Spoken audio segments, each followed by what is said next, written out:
Assalamualaikum warahmatullahi wabarakatuh. Halo semuanya. Kali ini saya akan menjelaskan kasus 11 mata kuliah Praktikum Sistem Informasi Akuntansi, yaitu siklus konversi, yang mana mata kuliah ini diampu oleh Ibu Dosen Raya Puspita Sari Hasibuan, SEMSI. Namun sebelum itu, izinkan saya memperkenalkan diri. Nama saya Safira Amanda dengan NIM 20050820029.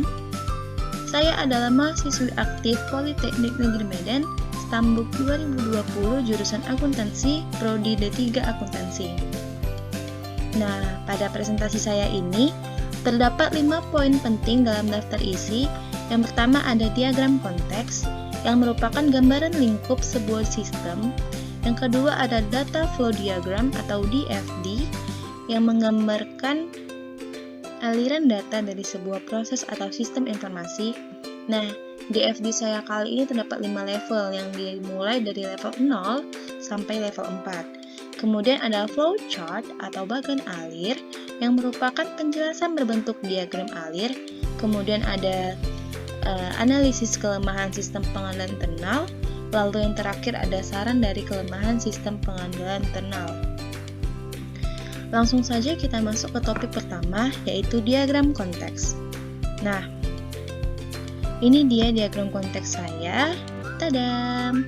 Di sini terdapat 10 subsistem yang mana ada produsen, bagian pengendalian persediaan, bagian teknik, bagian tempat kerja, bagian pusat kerja, supervisor, bagian akuntansi biaya, gudang barang jadi, bagian penyimpanan persediaan, dan terakhir ada buku besar.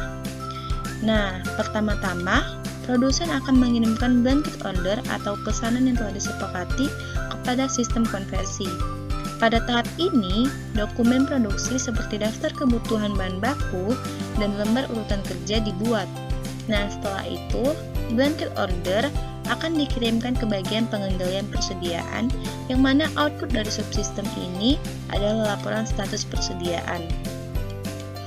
Kemudian, akan digabungkan dengan dokumen laporan status spesifikasi teknis yang merupakan output dari subsistem bagian teknik. Kemudian, 4 dokumen tersebut yaitu daftar kebutuhan bahan baku, lembar urutan kerja, laporan status persediaan, laporan spesifikasi teknis, akan digabungkan lalu dibuatlah permintaan pembelian. Nah, setelah itu selesai, masuklah ke dalam tahap produksi. Penjadwalan produksi merupakan tanggung jawab bagian tempat kerja, yang mana dibantu oleh supervisor yang bekerja untuk membuat perintah kerja, lembar perpindahan, dan permintaan bahan baku. Lalu, kemudian dokumen ini akan dikirimkan dan digunakan juga oleh subsistem bagian akuntansi biaya untuk membuat file perintah kerja terbuka untuk memulai aktivitas produksi. Ketika produksi dimulai, pusat kerja akan membuat dokumen pencatatan waktu kerja. Ini dia, dokumen pencatatan waktu kerja, lalu akan mengirimkan informasi ini ke bagian akuntansi biaya. Kemudian, salinan dari permintaan bahan baku akan dikirimkan ke bagian penyimpanan persediaan, yang mana dilakukan agar subsistem bagian penyimpanan persediaan mengeluarkan bahan baku yang diperlukan untuk proses produksi. Kemudian, setelah siklus produksi selesai, satu salinan perintah kerja akan dikirimkan ke subsistem gudang barang jadi. Lalu, voucher jurnal yang dihasilkan oleh bagian pengendalian persediaan dan voucher jurnal yang dihasilkan oleh bagian akuntansi biaya akan dikirimkan ke buku besar. Yang mana, kemudian buku besar akan mengupdate dan hasilnya adalah voucher jurnal yang sudah terupdate dan akan dikirimkan ke sistem konversi. Nah, ini data flow diagram saya level 0. Teman-teman bisa lihat, ya ini dia, kita buka tirainya dan tadam! Nah, ini DFD, data flow diagram level 0 saya. Mungkin ini sudah cukup jelas, akan saya jelaskan. Ini dimulai dengan produsen mengirimkan blanket order atau pesanan yang telah disepakati. ke dalam tahap perencanaan, produksi, dan pengendalian, yaitu 10. Lalu di tahap ini dibuatlah daftar kebutuhan bahan baku atau saya singkat dengan BB dan dokumen lembar urutan kerja. Nah, dua dokumen ini akan dikirim ke bagian pengendalian persediaan yang mana tujuannya untuk menggabungkan dengan dokumen laporan status persediaan. Kemudian 3 dokumen ini akan dikirimkan ke bagian teknik untuk tujuan penggabungan kepada dokumen sertifikasi teknis. Nah, setelah digabungkan 4 dokumen ini, sertifikasi teknis, laporan status persediaan, daftar kebutuhan bahan baku, dan lembar urutan kerja, maka dibuatlah permintaan pembelian 2.0. Kemudian di 3.0 dibuatlah penjadwalan produksi, yang mana penjadwalan produksi ini bertanggung jawab adalah bagian tempat kerja. Ini merupakan tanggung jawab dari bagian tempat kerja. Nah, bagian tempat kerja ini dibantu oleh supervisor yang mana berguna untuk membuat perintah kerja, lembar perpindahan, dan permintaan bahan baku. Lalu, dokumen ini dikirimkan ke bagian akuntansi biaya untuk digunakan membuat file perintah kerja terbuka 4.0 yang kemudian di 5.0 file perintah kerja terbuka itu digunakan untuk memulai aktivitas produksi. Nah, kemudian untuk memulai aktivitas produksi itu dikirim dulu salinan permintaan bahan baku ke bagian penyimpanan persediaan, lalu bagian penyimpanan persediaan akan mengirimkan bahan baku ke 5.0, lalu dimulailah aktivitas produksi tersebut.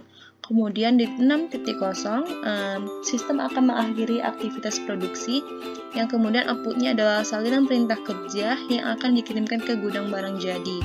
Lalu ketika produksi dimulai, bagian pusat kerja akan mencatat pencatatan waktu kerja yang mana dokumen ini dikirimkan ke bagian akuntansi biaya. Lalu bagian akuntansi biaya akan mengupdate jurnal, kemudian menghasilkan voucher jurnal yang akan dikirimkan ke buku besar. Di sini, bagian pengendalian persediaan dapat kita lihat juga mengirimkan voucher jurnalnya ke bagian buku besar. Lalu buku besar akan mengupdate buku besar melalui voucher jurnal yang telah dikirimkan. Nah, kemudian data flow diagram level 1 yang mana dimulai dari produsen yang menyerahkan blanket order atau pesanan yang tadi saya sepakati 1.1, kemudian penyerahan status persediaan, lalu terjadi laporan permintaan bahan baku. Kemudian ada data flow diagram level 2 yang dimulai dari laporan permintaan bahan baku, kemudian 2.1 pembelian bahan baku, dan 2.2 menentukan jadwal produksi yang kemudian jadilah penjadwalan produksi. Kemudian dari penjadwalan produksi ini di 3.1 membuat perintah kerja, lembar perpindahan, permintaan bahan baku. Kemudian telah dibuat ini di 3.2 membuat file perintah kerja untuk memulai aktivitas produksi. Kemudian di data flow diagram level 4, 4.1 pencatatan kartu waktu kerja itu dicatat pada produksi dimulai. Lalu setelah produksi selesai di 4.2 menutup file perintah kerja terbuka. Lalu di 4.3 memperbarui file dan membuat voucher jurnal. Kemudian di 4.4 diupdate lah voucher jurnal itu di buku besar, lalu buku besar telah terupdate. Nah, kita masuk ke flow chart atau bagian alir. Kita mulai. Ya, kita buka tirai flowchart saya dan ini dia flowchart saya. Di sini ada 5 subsistem, mungkin teman-teman heran tapi ini cuma bukan satu lembar saja, ini ada 2. Ya. Nah, akan membuat blanket order secara komputer, kemudian hasilnya adalah dokumen blanket order yang akan dikirimkan ke bagian pengendalian persediaan. Nah, di sini diproseslah blanket order itu, kemudian dikeluarkanlah laporan status persediaan yang merupakan output dari bagian pengendalian persediaan. Lalu ketika dokumen ini akan dikirimkan ke bagian teknik yang mana tujuannya untuk mengeluarkan dokumen laporan spesifikasi teknik tersebut. Kemudian 4 dokumen ini akan dibuat permintaan pembelian, kemudian akanlah menjadi dokumen permintaan pembelian. Kita balik ke bagian pengendalian persediaan. Di sini memproses pelaporan penjadwalan produksi yang mana ini akan digunakan untuk membuat voucher jurnal. Namun kita lihat dulu di sini memproses laporan penilaian produksi yang akan dikirimkan ke bagian tempat kerja yang mana bertanggung jawab atas penjadwalan produksi tersebut. Namun, bagian tempat kerja dibantu oleh supervisor untuk memproses laporan penjadwalan produksi yang akan membuat perintah kerja, lembar perpindahan, dan permintaan bahan baku. Nah, dapat kita lihat ini tanda panahnya belum selesai, ini ada sambungannya ke sini. Nah, dokumen-dokumen yang dibuat oleh supervisor tersebut akan dikirimkan ke bagian akuntansi biaya, yang mana yang dikirimkan itu ada permintaan bahan baku dan lembar perpindahan dan kartu waktu jam kerja. Ini adalah dokumen hasil dari bagian pusat kerja yang merupakan hasil ketika produksi dimulai, maka bagian pusat kerja akan mencatat waktu kerja dan menjadilah dokumen pencatatan waktu kerja, lalu dikirimlah ke bagian akuntansi biaya. Nah, 3 dokumen ini akan di-update barang dalam proses, kemudian akan menjadi voucher jurnal bagian akuntansi biaya. Kemudian, file perintah kerja tersebut, ini yang saya bilang perintah kerja ini akan dikirimkan ke bagian gudang barang jadi, yang mana gunanya perintah kerja ini untuk menutup perintah kerja terbuka. Lalu permintaan bahan baku di bagian akuntansi biaya dikirim ke bagian penyimpanan persediaan. Ini untuk memulai proses produksi untuk memproses permintaan bahan baku, yang mana nanti outputnya adalah bahan baku, kemudian akan menghasilkan salinan permintaan bahan baku yang akan disimpan di bagian penyimpanan persediaan. Lalu, voucher jurnal bagian akuntansi biaya akan dikirimkan ke buku besar. Ini merupakan voucher jurnal bagian akuntansi biaya, dan ini adalah voucher jurnal bagian pengenalan persediaan. Ini dapat kita lihat panahnya. Nah, di sini ketika 2 voucher jurnal telah diterima, maka buku besar akan mengupdate buku besar, lalu outputnya adalah buku besar yang sudah terupdate. Kemudian ada analisis kelemahan pengendalian internal. Di sini saya menganalisis kelemahan pengendalian internal pada siklus konversi kasus 11 ini. Yang pertama itu ada keefisiensi subsistem bagian tempat kerja dan subsistem bagian pusat kerja sebenarnya kurang efisien dan efektif. Lalu yang kedua, penjelasan tahap-tahap produksi perencanaan dan pengendalian pada siklus konversi tidak jelas. Nah, kelemahan diperlukan saran. Maka dari itu kita lupakan kelemahan ini, kita buang. Lalu ini dia saran saya untuk kelemahan-kelemahan itu. Yang pertama, tugas subsistem bagian tempat kerja dan bagian pusat kerja seharusnya bisa dilakukan oleh supervisor saja agar lebih efisien dan efektif. Maksud saya, tidak diperlukan banyaknya subsistem. Tadi kan misalnya di subsistem saya ada 10 subsistem, mungkin lebih efisien jika hanya ada 8 subsistem saja. Lalu yang kedua, seharusnya dalam kasus siklus konversi dijelaskan lebih detail bagian mana yang merupakan tahap produksi, perencanaan, dan pengendalian, karena pada kasus 11 atau kasus siklus konversi ini tidak dijelaskan secara detail yang mana tahap produksi, perencanaan, dan pengendalian.